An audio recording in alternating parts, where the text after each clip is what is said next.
was exactly the same as the Quran had mentioned. His belief could not contradict the Quran.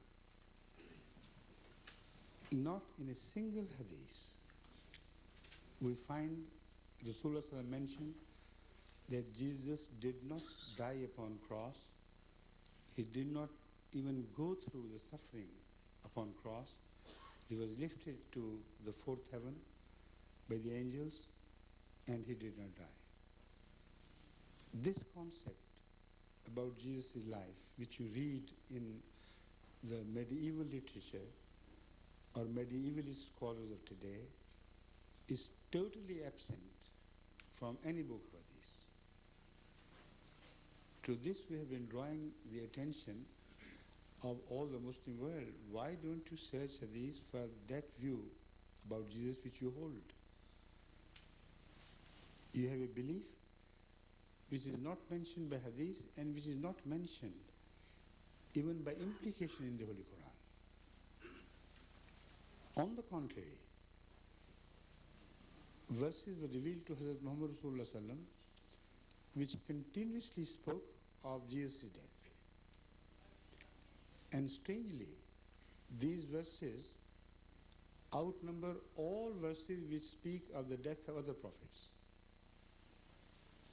Because Allah knew better that the Ummah of Muhammad Rasulullah sallam will create a false belief about Jesus' life and death.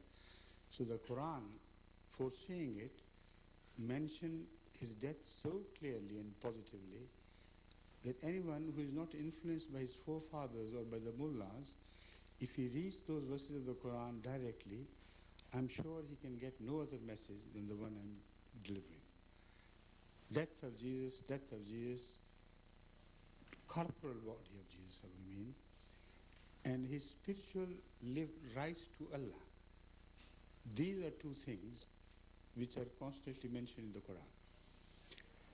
I quote one verse, for instance, which speaks, أعوذ بالله من الشيطان الرجيم بسم الله الرحمن الرحيم وما محمد إلا رسول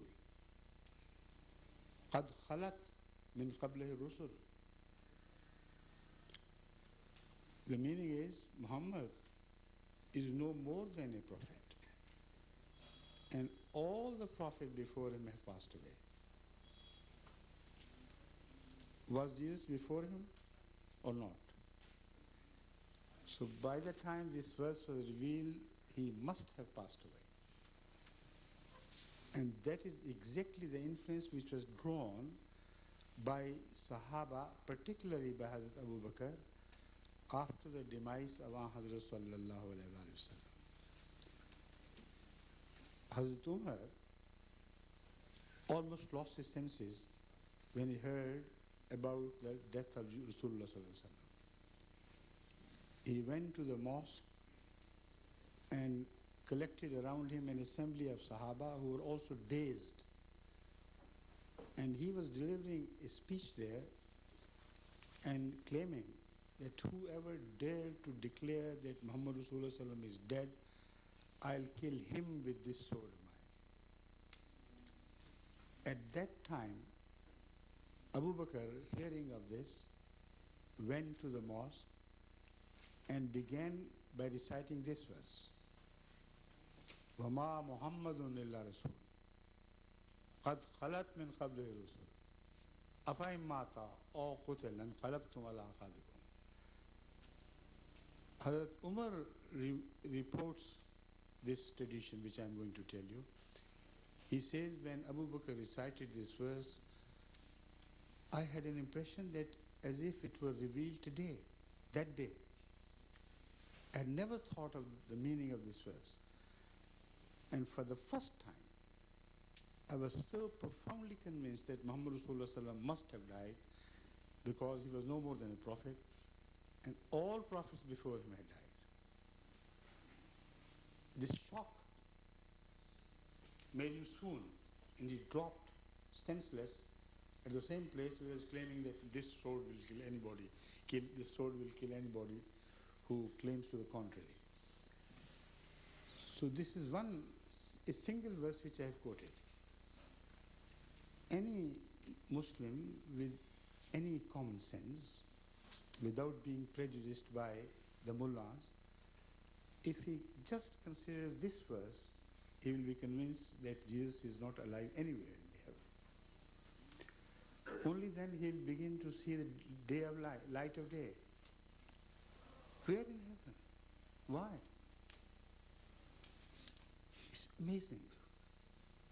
People never think in the modern terms of scientific knowledge. The middle heaven, which the mullahs claim Jesus was removed to, you know how far distant it is from us? Almost 10 billion light years. Light travels at 186,000 miles per second. And so far, all the scientists have agreed that nothing material can move faster than light. Nothing material. If Jesus was made of matter, like you know he was, then he could not have moved faster than the speed of light. So where would be he by now? Out of 10 billion years, hardly 2,000 years have passed. He should be still somewhere here around us. And if he reaches there after 10 billion years, his return would take exactly the same time. Will you wait for 20 billion years for Jesus to return? Open up your eyes, awaken to the realities of this universe, and forget about these myths created by the mullah. They only perpetuate their own rule of Islam by doping you with these mythical beliefs which can never come true. Thank you. Hazur, next question is from Mr. Keith Bates from Bedford. From? Seated there. From Bedford. The question Keith is... Vaz or Keith Ways? Pardon? His Bates. Huh? Bates. Bates. Right. Thank you. Hazur, the question is, men that have been close to God Almighty have been directed by vision and dreams. There is a spirit of error and spirit of truth. How do we discern the spirit of truth? And second question is, what is the evidence of manifestation of the supernatural in the Islamic faith? The first question first, please. Right. Would you please clarify the question? I have not yet been able to understand it fully. My first question was regarding the men of old prophets, and even today, men and women who are close to God, who are directed by visions and by dreams. My question was, how do you discern? Which one is right and which one is wrong? That's right, because we have a counterpart for Satan who is opposing the works of God. So how do we discern the spirit? Right. This question can be answered at some length and shortly as well. I would take the second course. The person who sees these visions or claims to have seen these visions should first be examined himself or herself. If such a person is not hysterical, if such a person is truthful in his life, if let's say he, or otherwise I have to repeat he or she. See? And if you like, I can say she as well, for the ladies are also present. If such a person is a lady and she believes that she sees visions, there are many ways that we can judge from outside, objectively, whether she is right or wrong. Number one, her own way of life. Has she been honest throughout? Is she truthful? Does she not speak ill of others and given to mischiefs and so on and so forth? If she is correct and honest and straight, then the possibility of Allah communing with him begins. The second question would be about her mental state and emotional state.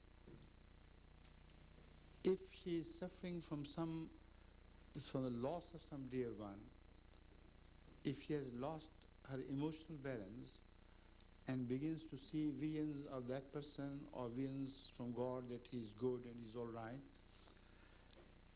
there is no proof in those visions about her being true. We accept her to be true because we know her character. But such phenomena can occur psychologically as well. Human psyche can mislead you about many things, because when some people go mad, they hallucinate. When some people suffer from fevers, they also begin to imagine things which are not there. They're honest, but what they see is false. So far, if we judge such a lady about her visions, we have no proof of her being right. But there are possible proofs which can prove her to be right, which are to be seen objectively, not to be judged by her herself subjectively. These are the proofs which speak of the outside world.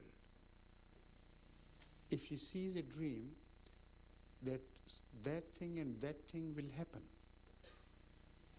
and if she is also pious, then if that thing happens while there is no reason why she should have been able to know that something beyond her reach will be happening in future, then of course we cannot call her a liar.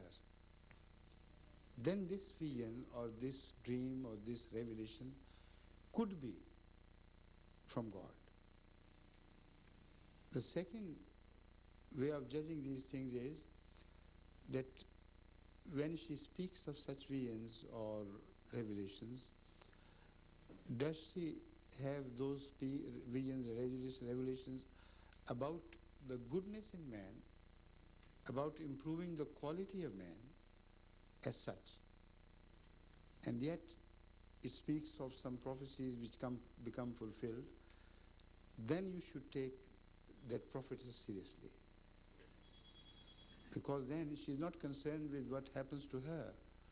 She's concerned about mankind. But there is yet another problem.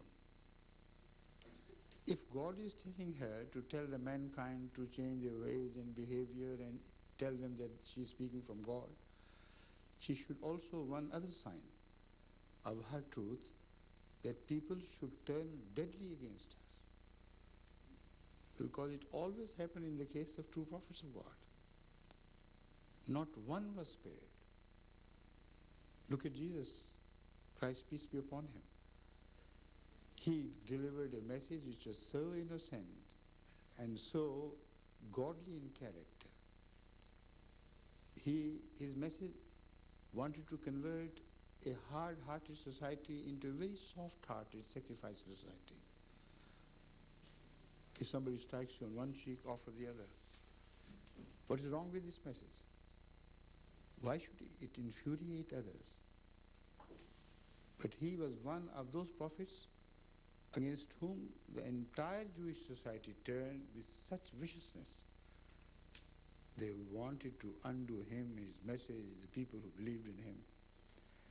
So this is the sign of truth when Allah seriously, Allah is always serious, but for man, he seems to appoint some messenger seriously from him.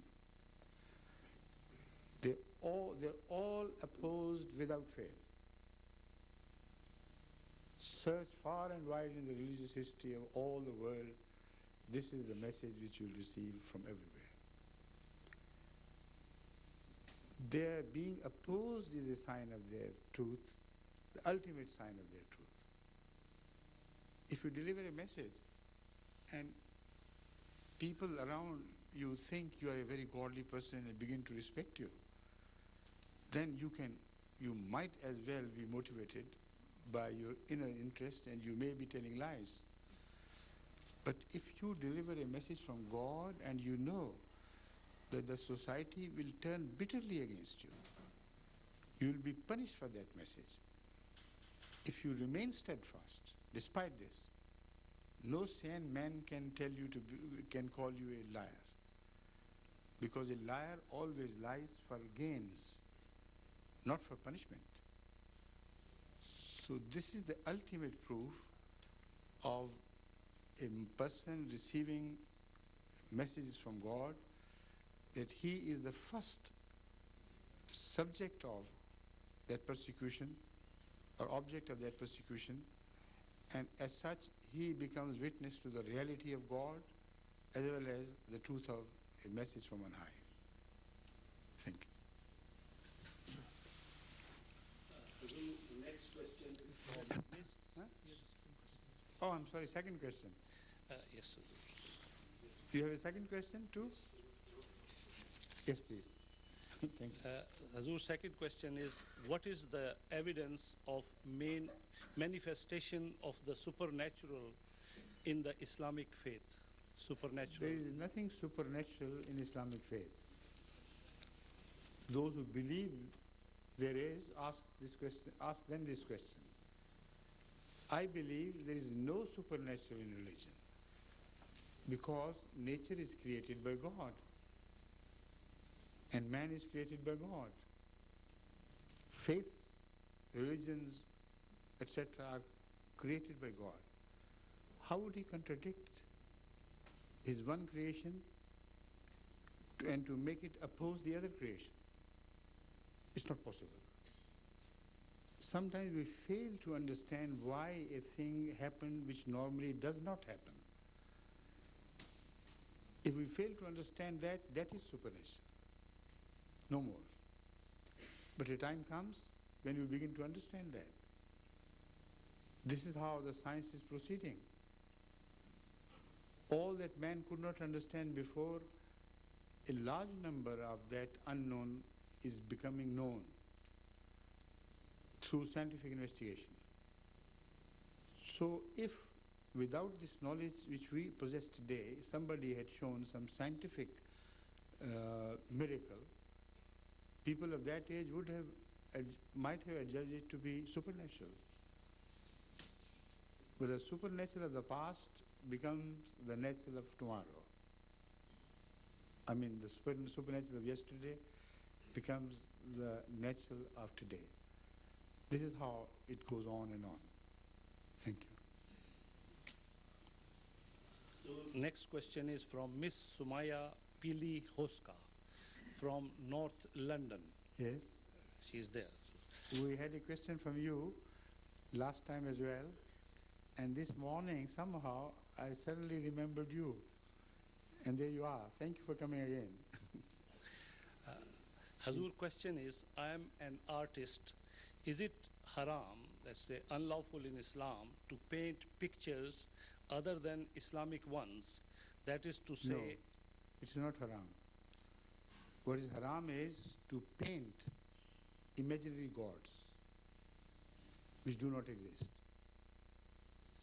This is one difference of opinion, of religious opinion which we have from the rest of the mainstream Muslim mullahs. They think all paintings are haram. We say no, the paintings of realities are not haram. They could not be haram. When you consult a mirror, what do you see? An image. But it is reality. So reality is not haram in Islam. Thank you. Hazur, next question is from Amy, Miss Amy from Hungary. She's a student.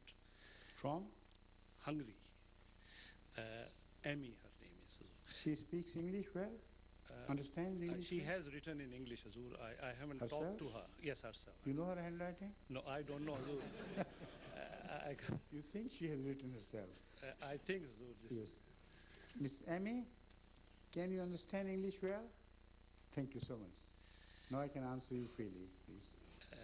Hazur, the question is doomsday. What is written about hour and when will it happen?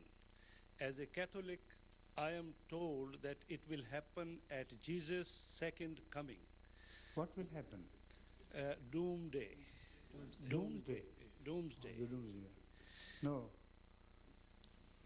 Jesus will not come again, personally.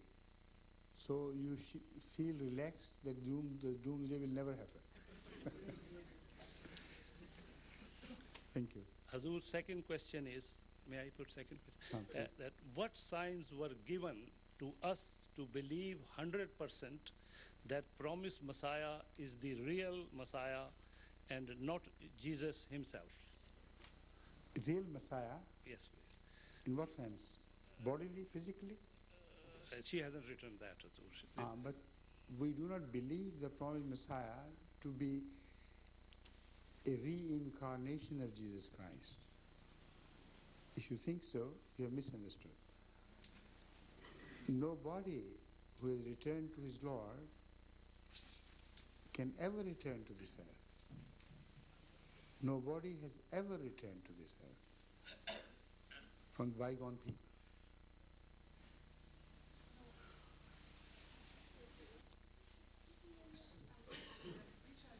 Could you please come to the microphone yourself? That's okay. Then you convey your message to me through someone. Okay, good. Yes, please. Because I don't want to misunderstand you, My English is not 100%. I'm interested that Mine is not either. No problem. I'm interested that which are the signs which prove that your promised Messiah, if it's the Messiah, because to us it was. The old Messiah, you mean? Please tell what I mean. You know what I We mean. don't believe that he is the old Messiah. We believe that he is born in the spirit of Messiah, in the style of Messiah, in Islam, but he is a separate person. Physically, he is not related to Messiah. But spiritually, in the sense that Jesus' spirit has returned to God, he does not represent the spirit of Jesus in the sense of soul. But as far as the message of Jesus can be referred to as spirit of Jesus, he carries that spirit. Have you understood me or difficult? No, this is not difficult. So to us it was told. The proof now. To us in the Jewish Testament, in the Old Testament, it was told that which will be the signs. So who will be that Which signs? Messiah? Which signs? And we believe that our Jesus is the Messiah. So which are the signs prove for you that that he is the Messiah? If you speak of those signs which are mentioned in the New Testament, and the Christians believe that these signs will be fulfilled literally, is that what you mean?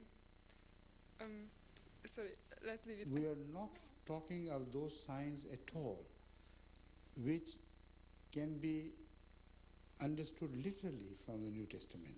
We believe those signs were also metaphoric in nature. They were spiritual signs, not real ones. And the proof of this inference lies in the New Testament itself. Can you? I'm going to read it. Jesus said that if you believe in me, if you believe in me, if you have a belief in me of an iota, then you will be able to reproduce all these signs yourselves. You will be able to walk on water, you will be able to raise the living from the dead, and so on. Now, can you show me one Christian in the entire world who has an iota of faith in Jesus Christ? Show me. You have? No. See? So that was a style of Jesus, how he spoke, and how he pointed out to his pupil to delve deeper into the meaning of things. What he meant was, these are metaphorical. They are not physical realities. If you take them to be the physical realities, then none of you believes in me. Not an iota. Because if you do believe, then you must be able to reproduce these signs which I show you. See? So the wisdom of Jesus Christ is distorted, unfortunately, by the very people who claim that they follow him. So that Messiah, that on those picture you see hanging, did not claim to be that Jesus which created these unnatural signs. But he believed in that Jesus who brought about a spiritual change among the spiritually dead. He addressed the Jewish people who had become hard-hearted, and he transformed them. Whoever believed in him, his entire personality was changed.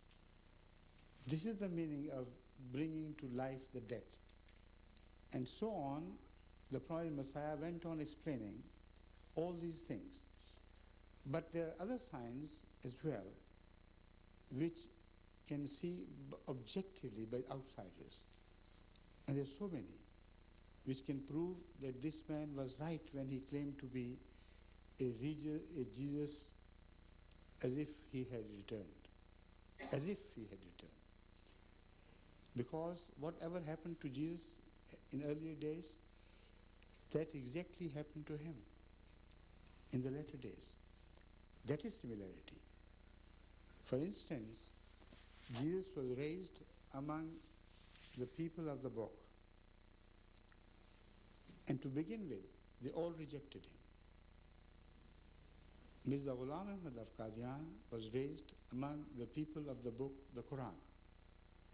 And when he claimed to be that Jesus, he was entirely rejected.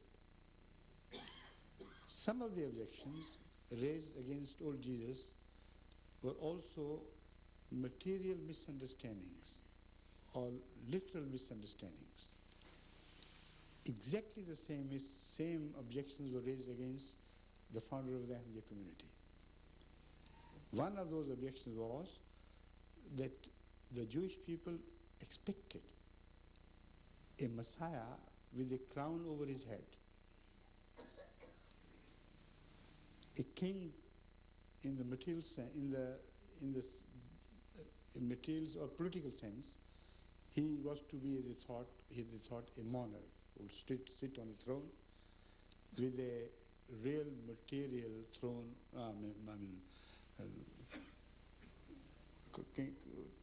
Headdress, crown. Yes. The throne came to my mind. I had already said crown. The literal crown over his head. I know. And that is one of the objections. When Mirza Ahmad claimed to be that Messiah, the Muslims objected that you tell us that physical jihad or holy war against the oppressors is haram. You have no throne. You have no crown over your head. And you want us to believe that you are that Jesus who was promised by the Old Testament. We reject you. He said, yes, you may reject, but I have a spiritual crown over my head. I have a spiritual throne on which I am sitting. If you accept the meaning of the crown and the throne in spirit, then accept me, otherwise I have nothing to do with you. The second big objection was that people of that age understood the older prophecies literally, and they want them to be fulfilled literally. One of those prophecies was about Elijah. It was said in the Old Testament that before the coming of Jesus, Elijah would descend from heaven sitting on the same fiery chariot on which he ascended to heaven. So he will return to earth sitting on the same chariot and announce to the world that the days of Jesus are nearby. Open up your hearts. Now the Jewish leaders took strong exception against Jesus by telling Jesus' views, by telling them, asking him if he believed in the scriptures or did he not. He said, yes, I believe in scriptures. He said, haven't you read about Elijah? He said, of course. I mean, this was the talk of the town. I don't refer to a single sentence from the Bible, but everybody knows this is what happened. Every time he was inquired about his being the Messiah who had to come after the descent of Elijah, he said yes. He never refused to believe in the scriptures, but he refused to believe in the literal interpretation of scriptures. So when inquired, where is that Elijah? Show us. He pointed figuratively at John the Baptist and said, he is the Elijah. Believe it or not. Now, do you believe in Jesus? In that answer? Me? Yes. But that Elijah was born here on earth. He did not physically return from somewhere in space. That Elijah who had gone, first of all, that Elijah who had gone back to heaven has never been heard of afterwards, either in his own name or in any other name. He's gone and disappeared. So we do not really know whether he did ascend or not. But the Elijah to whom Jesus referred has returned was John the Baptist. His name was not Elijah. His parents were different. He was born before the eyes of the people of the age, out of human parents. Before them, he never used a chariot at all. So the universe of religion or the world of religion is spiritual and not material. Prophecies should be understood metaphorically. If they are taken literally, the entire world of religion will go topsy-turvy. It will not mean anything. So this is the message of this Messiah. He said that if you believe in my descent, the Muslims believe that Jesus had ascended bodily, as I have just mentioned before. And he would descend again bodily. He said, if you believe in the literal meaning of ascent and descent, then prove it in the case of Elijah first. Was the first Jesus right when he refused to believe in ascent bodily, physically, literally, and also in his return in the same terms? Was he right or wrong? If you ask any mullah, they will have to admit he was right. So he was right then. This Messiah has to be right now. Because this is exactly what he's claiming. That literal understanding of scriptures will lead you to nowhere but to falsehood. Understand the spiritual messages which prophecies contain. So he also faced a situation very much like Jesus, where bodily ascent was debated, bodily descent was debated, but it had not occurred. Then again, when he claimed to be a Jesus, as I have already told you, he was refused and he was in fact mocked at, and he was even stoned many a time. Attempts at his life were made repeatedly. This was the price he had to pay for this claim. But as God did not abandon the previous Jesus, so he did not abandon him. If he were a madman, if he had concocted all it from himself, then the treatment of him by God should have been different from that which was meted out to earlier Jesus. Despite his poverty, despite his having nothing of the worldly things, of material power, etc., he still went on spreading. He went on growing from strength to further higher strength, greater strength. And the enemy was armed with every material weapon. And he told his followers to abandon whatever weapons they had. Fight with naked hands, without anything. Fight with love. Fight with persuasion, was the message of earlier Jesus. This exactly was the message of this Jesus. And Ahmadiyya, by its growth, has proved beyond a shadow of doubt that despite the fact that the worldly governments and the worldly people had entirely rejected him, he is growing at a much faster rate than Christianity ever spread. So these are a few answers which I have given to your question. But if you want to read further, to know more about these things, you can have access to my videos where all these answers are recorded at greater length. You can have access to our literature in which all these things will be found. So read the literature, listen to my cassettes or watch my videos, and I'm sure, inshallah, you'll be led to the truth. Thank you. Yes, please. Hazur, next question is from Miss Seema Riazuddin.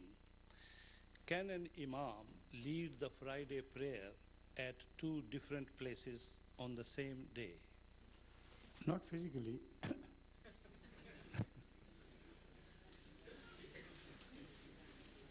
I've answered. Yes, thank you. Not physically. Hazur, the next question is from David Willer from Cheam. The question is, could you please enlarge generally upon the Buddhist prophecy about the coming of the Mirza, which phonetically is very close to the word Messiah?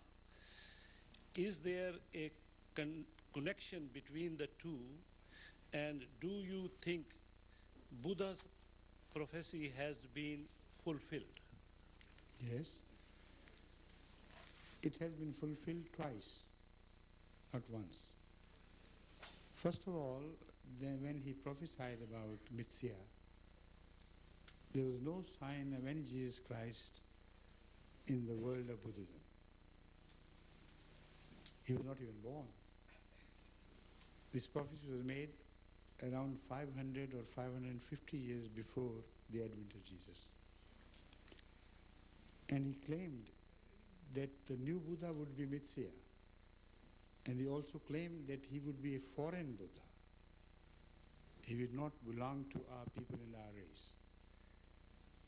When Jesus Christ was attempted to be murdered by crucifixion, we believed that he was saved by Allah miraculously, in the sense that things happened which did not make him die upon cross.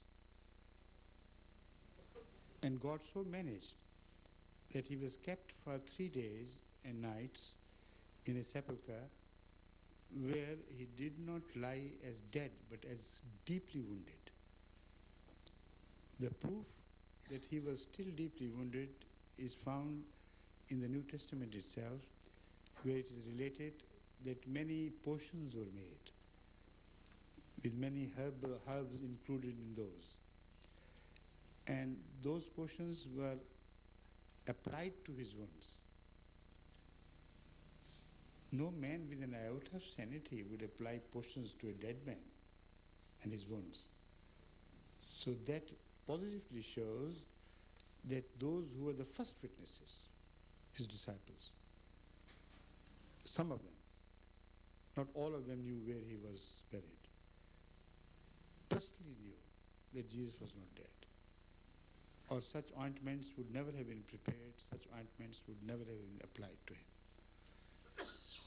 And then he's seen walking alive from the same sepulchre. And you can see or visualize the view of his walking out, putting his hand on the shoulder of two of his disciples because he was still in pain. And then he's shown by the Bible to appear to some of his disciples with the same bodily wounds which he had suffered at cross. And when they were afraid that he was a ghost, it was Jesus himself who told them that he was not a ghost. Why did they think he was a ghost? Because it is reported that in the Bible, in the same New Testament, then Jesus gave up the ghost while still upon cross. This was rejected by no other person than Jesus himself. If he had agreed with that statement, he could never have told his own disciples that, come and touch me, I am not a ghost. I have a physical body, the same which was crucified or attempted to be crucified. And he invited them and told them to touch his wounds, here and there and hands, etc. So that is the reality of Jesus. Then he migrated from there in search of the children of Israel. And this was in pursuance of a prophecy he himself had made. Before crucifixion, he had delivered the message to his people that he will show them the sign of leaving them in search of the lost sheep of the house of Israel. Now, everybody should inquire as to what lost sheep there was. Did ever the house of Israel lose any little sheep? No way. The very people of Israel were called sheep, the sheep of God. And you know as well as I do that 10 tribes out of 12 before the advent of Jesus had been expelled from the mainland, Judea and Palestine, and they traveled far and wide and got lost in the world. Yet Israelites have some special features, some nomenclature, some habits by which they can be recognized if they got settled in strength in some particular country or an area of the country. The researchers, the Christian researchers, as well as all who have had experience of visiting Afghanistan or Kashmir, can stand witness to the fact that their features do not belong to the features of the subcontinent people. Both the features of the Afghanis and the features of the Kashmiris are radically different from those of other races of India and Pakistan, etc. And their noses, their nomenclature, their tribes are still called Daud Khel, Isa Khel, Musa Khel. You see, every old name is still retained by these tribes. And all the names of the territories in Kashmir are reminiscent of the old Israel's residence and dwelling. There are thrones which are called the thrones of David, there are thrones which are called the thrones of Ismail and so on and so forth. No, not Ismail, but of Solomon. And the tops of the hills are also named after the Jewish prophets. But leaving those things apart, some scholars who have written on this, who traveled to Kashmir, have written something which touched my heart especially. One of the writers says that if you want to visualize the life in the old Palestine, in the days of Kashmir, in the days of Jesus Christ, go to visit Lake Dal in Kashmir and see the Kashmiri women filling their pots with water and the way they are attired and the way they behave, they exactly reproduce the picture of the old Palestinian days. Now, this scholar must have read about those things which happened in the past, and when he saw them happening before his eyes, about 2,000 years later, he was astounded to see these things. So this is not effect of the past, this is a contemporary effect I'm talking about. Anyone can go to Kashmir and see this happen with his own eyes. So that is why we believe that it was Jesus who was seen by a king of Kashmir when he went on a hunting expedition. He saw a man dressed in white coming with a few other pious-looking people who were also dressed in the same way, and he looked so pious and a great man that the king was amazed, and out of respect he went to him and inquired from him who he was, what was he doing in this land. The answer, which is still recorded by Hindu scriptures, you can find that from any Hindu temple here in England as well. The answer is recorded in Puranas, the annals, Hindu annals of that period. The answer was, my name is Messiah, or I am Messiah. I am a prophet of God who was attempted to be murdered by his own people, but who was saved by God. So I have traveled in search of those people who had earlier left my country and have come to your country and settled here.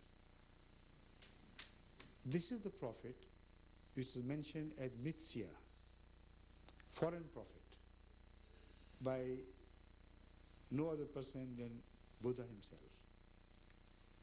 He said the new Buddha who you would receive would be Mirza, who would not belong to our race. He'll come from foreign country.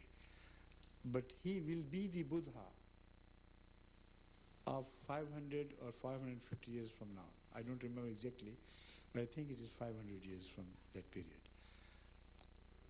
And he appeared. Second time, that Mirza was predicted to come during the latter days, when again Buddha himself would come. And that is why I said this prophecy has been fulfilled twice. Once in the form of the previous Messiah, and once in the form of the Messiah who came on his footsteps. Thank you. Assalamu alaikum. Thank you very much for this.